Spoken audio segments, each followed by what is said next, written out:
Welcome, everyone. Thank you for attending and our webinar for the anniversary of Medicaid and Medicare, which are such important programs, not only to our nation, but especially here in West Virginia.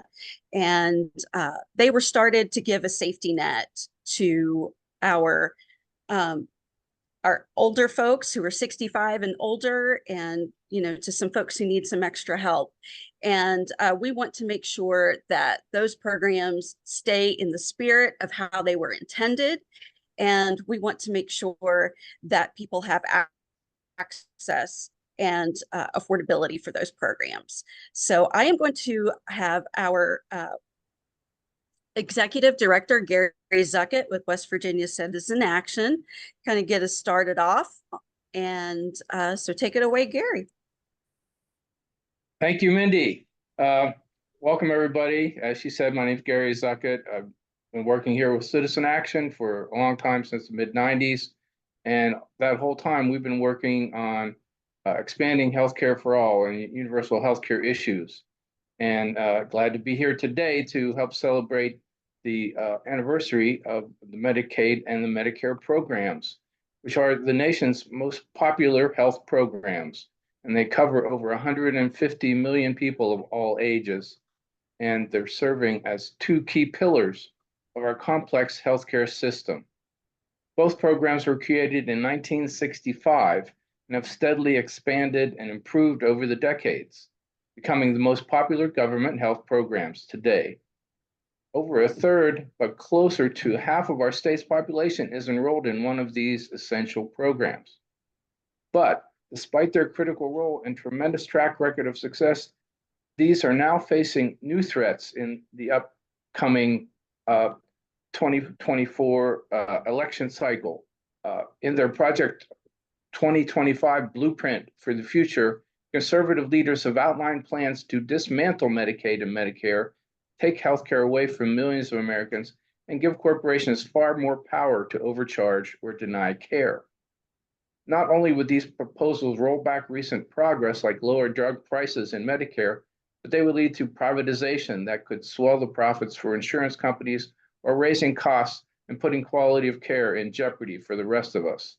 And I think that in this time, we really need to celebrate the good things about these programs and work to protect them, and as we work to expand them.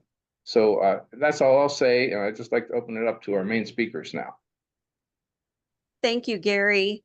Yes, Project 2025 is really going to take a change on these programs and put them in jeopardy. The plan is to put a lifetime cap on Medicaid and to completely privatize and make that the default option for Medicare as a Medicare Advantage plan. So we really need to take care of these programs and keep them in the spirit in which they were intended. I'm going to turn it over next to Rhonda Ranjombe, and she is with the West Virginia Center for Budget and Policy, and I appreciate her being here. Thank you guys for having me. I appreciate it. As Mindy said, I'm over at the West Virginia Center on Budget and Policy. I do a lot of health stuff, and for the past 4 years or so, I've been working around Medicaid in our state, learning about people's experiences, learning about what processes we can put in place to make sure that people are able to stay covered and get coverage if they qualify. And a big piece of that was the unwinding. So through this work, I've just learned how important the program is to our state. It covers, Medicaid covers 50% of births in our state, it covers over half of kids in our state. It is the primary line of defense against a lot of our healthcare issues. West Virginia has a lot of indicators that point to the need for healthcare in our state, and this is the most popular program, as Mindy said. There are just over 500,000 West Virginians enrolled in the program, and it provides critical services like pharmaceutical care, substance use disorder treatment, preventive and primary care. There's a broad range of services that the program covers, and if the unwinding taught me anything, that period of getting back to the program back to its normal state after the end of the public health emergency, is that this program is so crucial for our citizens. And when folks face disruptions in their care or difficulty in accessing it, it makes a really big impact, not only on the individual, not only on their families, but the community at large.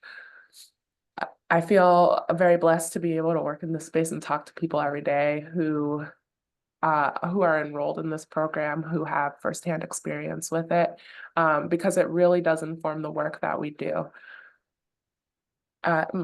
Just knowing that there are threats coming down the pipe. This is certainly not the first time that we've seen them. During the past legislative session, we saw lots of policies that would make the program harder to access for folks, whether by targeting them or the state agency. So I believe that the program is more important now than ever. As folks, continue to deal with the fallout of the unwinding, whether they lost coverage or somebody that they know and love lost coverage, Medicaid continues to be the most affordable, accessible option for low and working class folks in our state. And so it's important now more than ever to continue to defend the program. And that can be via ensuring that harmful policies aren't passed, but it also means uplifting its importance and uplifting the positive experiences that people have had with the program. I think that our experience, our life experiences, our expertise, and the people who I have been able to talk to have spoken so highly of the program and what it means to them. And so to defend this program, whether by having conversations like this or more direct advocacy, is crucial to its longevity and the health and wellness of people in West Virginia. So thank you. Thank you, Rhonda. I really appreciate you. You always have such a great perspective on everything. Thank you. Well, next, I will turn it over to Barbara Fleischauer, who I was so fortunate to have as my delegate here in Morgantown. She has been a fighter for healthcare across West Virginia, not only for us in Morgantown and Monongalia County, but all over West Virginia. And she's fought for insulin affordability, copay caps, and so many other issues facing West Virginians. And so I will turn it over to her for her thoughts on how these programs have affected West Virginians. Thank you, Mindy. Can you guys hear me okay? All right. Well, I'm going to talk about two things today. First, I'm going to talk about our battle about insulin affordability and how we made so much progress on that. And then I'm going to tell a personal story about my cousin who has been on both Medicaid and Medicare. And I am so glad she's still with us, because without that protection, she wouldn't have made it.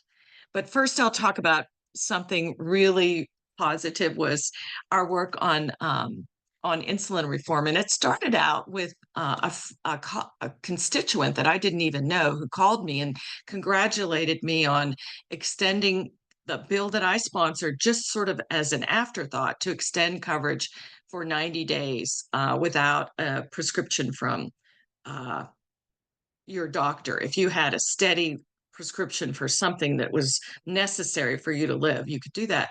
And so she told me how important that was for people with diabetes, because people had died because they couldn't get their prescriptions filled. And then she said, but what we really need is something that would help with insulin affordability. And she told me about how much she had spent over her lifetime, $200,000, including a very difficult pregnancy, one that she was very, very happy about. But she had been, and I knew her parents well, but I did not know her. So she told me that, many people have hundreds of dollars in copays for insulin. And I'm like, what? A copay? It used to be like $10, then it was like $50. I mean, what are you talking about, hundreds? And I started getting involved and finding out that people paid from $500 to $800 just as a copay, and also an enormous amount for supplies like syringes. You got to have syringes. So we started looking into solutions in other states, and Connecticut included supplies in their copay, and in Minnesota they went to Canada to demonstrate how to buy cheaper insulin, that it was really a problem in the United States. So I said, we can do that. It's straight up 79. We can go to Canada. So we did it, and it was scary, and it was a lot of fun, but that helped pass our bill. And our bill was our first bill was bipartisan, and it remains a bipartisan issue. But it still has fixes that are needed. For example, insulin pumps are something that can be life-saving to people who have very erratic insulin supplies in their own body. It's not something that's their fault. Diabetes is not your fault, but insulin pumps are miraculous, and we need to make sure they're covered for everybody. And our bill only covers people who are covered by state law. So it's really, really a federal issue overall, because we want to make sure that what we have in West Virginia covers everyone in the whole country, and we have a ways to go. Medicaid and Medicare can do that. They are not fixed in time. It is thrilling that we are celebrating 60 years of coverage on both. So let me just take one last minute and talk about my cousin, Victoria. She got hurt in an accident, so she's disabled.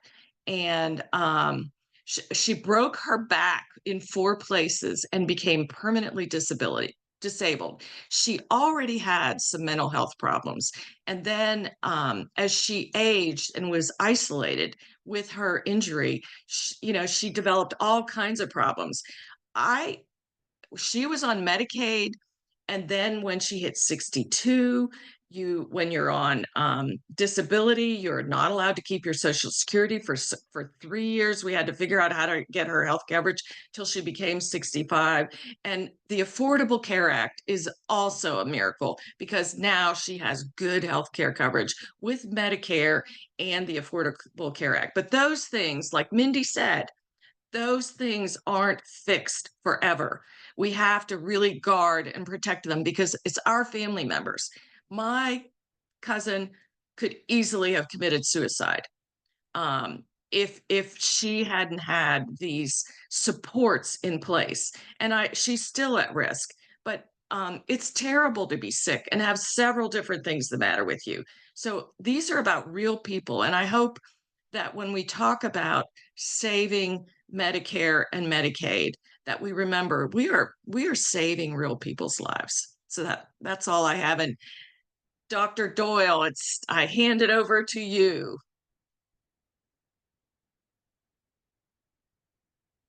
You need to turn yeah. Thank you, Barbara, and all of our panelists this morning for inviting me to be here, and to our participants. I can see who are guests who are with us today, and some of you I know and appreciate you for being here with us. So my name is Dan Doyle. I'm a family physician in Fayette County, West Virginia. I live in Oak Hill, and I worked for 40 years at New River Health Association, New River Health Center, which is a federally qualified community health center in Fayette County, and also for 11 years at Cabin Creek Health Center, another federally qualified health center. So I had all those years of met really thousands of those real people that Barbara Fleischauer was just talking about, and caring for people on Medicare, caring for people on Medicaid, and especially before 2010, the Affordable Care Act, caring for many people, up to 1 in 4 of our patients who had no health care coverage at all. So day in and day out, I was in the room with people that I knew what they needed, they knew what they needed, and we had a big challenge figuring out how to get it for them. And having people in front of me with injuries who needed to go to the emergency room but wouldn't go because they didn't have health care coverage and they knew they were going to get a bill for thousands of dollars. and figuring out how to take care of them without access to everything that every person in this country should have when they need it. I'm speaking today for the Physicians for a National Health Program, the West Virginia chapter, and also for Fayette Fair Share Political Action Committee that we have here in Fayette County. And both of those organizations are 100% in favor of healthcare for all and working to preserve what we have, but to expand that everyone should have that. In the United States, around 10% of people, or 28 million people, still have no healthcare coverage at all. And here in West Virginia, because of the Affordable Care Act and because of the decision of our state government to participate in Medicaid expansion in 2011 or 12, took a couple of years to do it. Only 8% of our people are uninsured, but that's still too many. As Gary said, the Medicaid-Medicare Act was signed by President Johnson on July 30th, 1965, 59 years ago. The first person to receive a Medicaid card or Medicare card was President Harry Truman and his wife.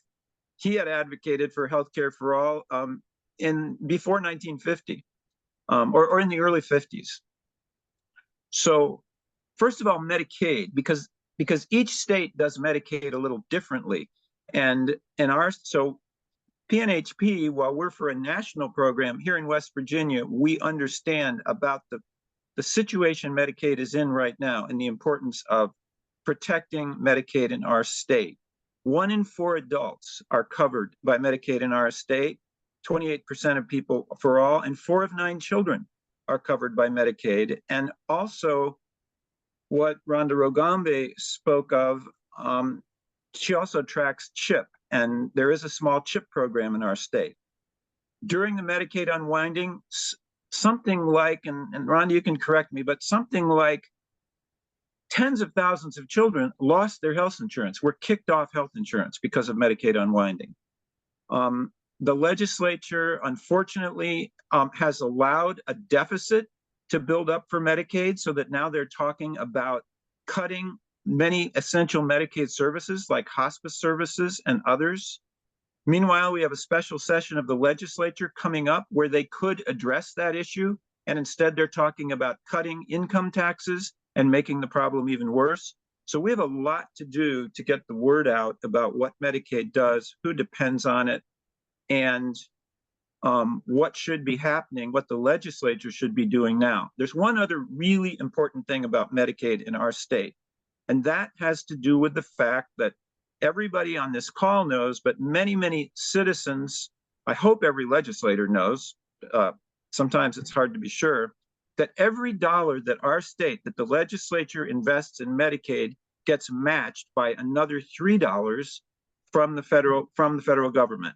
That's called the Medicaid match, or FMAP. So that means that if our state invests $1 million in Medicaid, not only it provides $4 million worth of medical care for our citizens, and that $4 million is of huge importance to the state economy as a whole, because that's paying the salaries of hospital workers, paying the salaries of home health nurses, paying the salaries of anybody who has any job in a doctor's office who takes Medicaid, and all of our community health centers. So Medicaid is important for healthcare for our citizens, and it's extremely important for our state economy. And so it's something that every legislator should understand. Give $1, get back $3. And Rhonda could tell us what the total Medicaid budget is, but that amounts to something like $1 billion for our state economy every year. And failing to keep that going is hurting not only our people, but our economy. Over to Medicare. Medicare covers around 70 million Americans. And in our state, that I'm not going to guess at the number. It's many, many people, probably hundreds of thousands of people. Medicare is, as we said, it's a program that began in 1965. And I took out what's been happening with Medicare over about the last 20 years is that Congress, unfortunately, allowed private insurance companies to start participating in Medicare so that Medicare, and they did that through what's called capitation, which meant that Medicare started paying the insurance company the amount of money allocated for a given patient, and then the insurance company paid the bills. With traditional Medicare, what's called the regular little red, white, and blue card, and I have mine. For us elders, traditional Medicare, our card looks like this. It's a red, white, and blue card. That's our traditional Medicare card.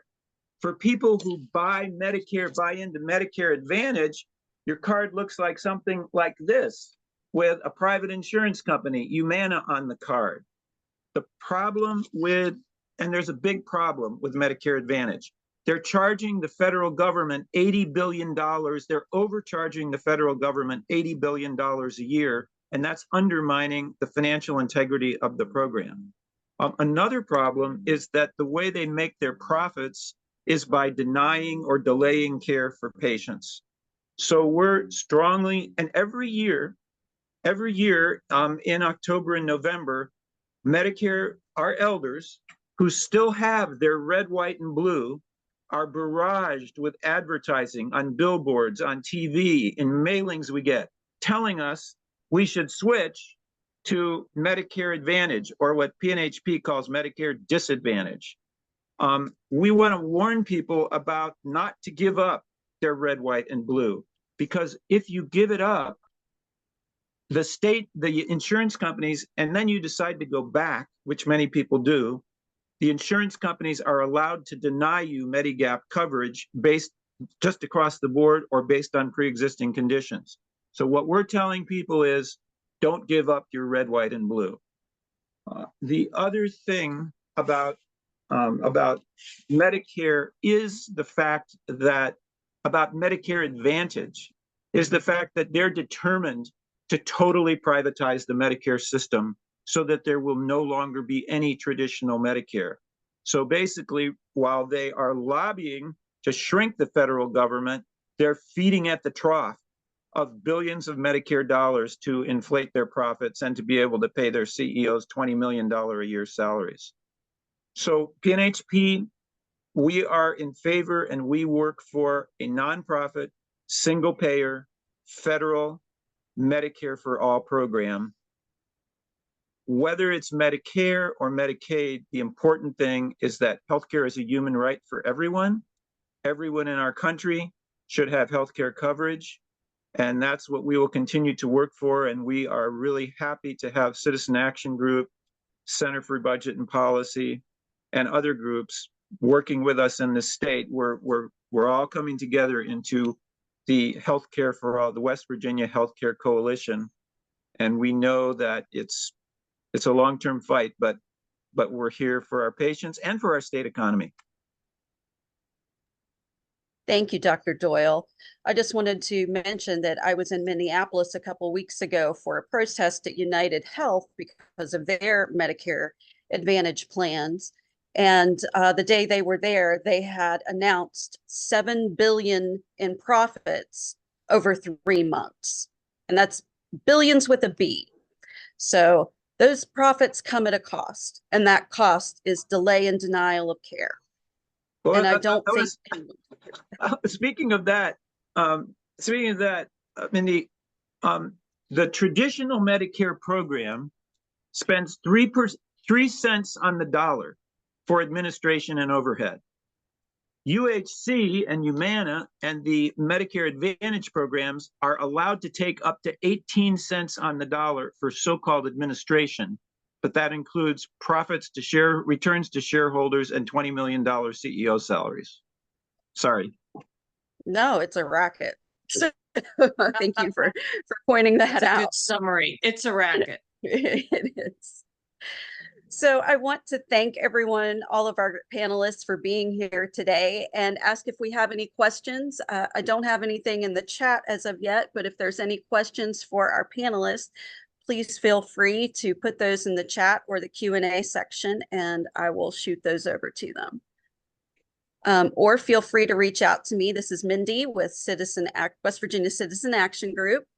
And if you have any questions after the session, I'd be happy to get those answered for you. We'll take a moment and see if anyone has anything.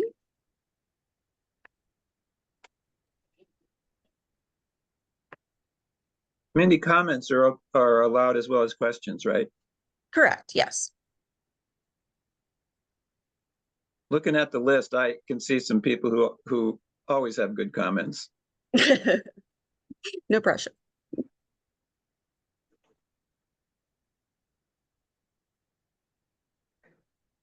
Well, okay, Gary put my email in there because he's on top of it this morning for me. So feel free to reach out to me, and I'd be happy to get any questions answered or pass along any comments.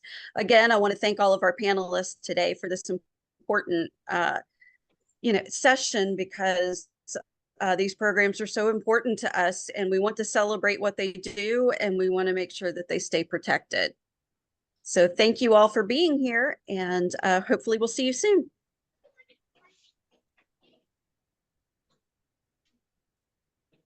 Thank you, Mindy. Appreciate the opportunity to talk about the good stuff happening in the public health arena. Thank you, Gary. Bye. Thanks, everyone. I'll go ahead and end it all for us. Okay.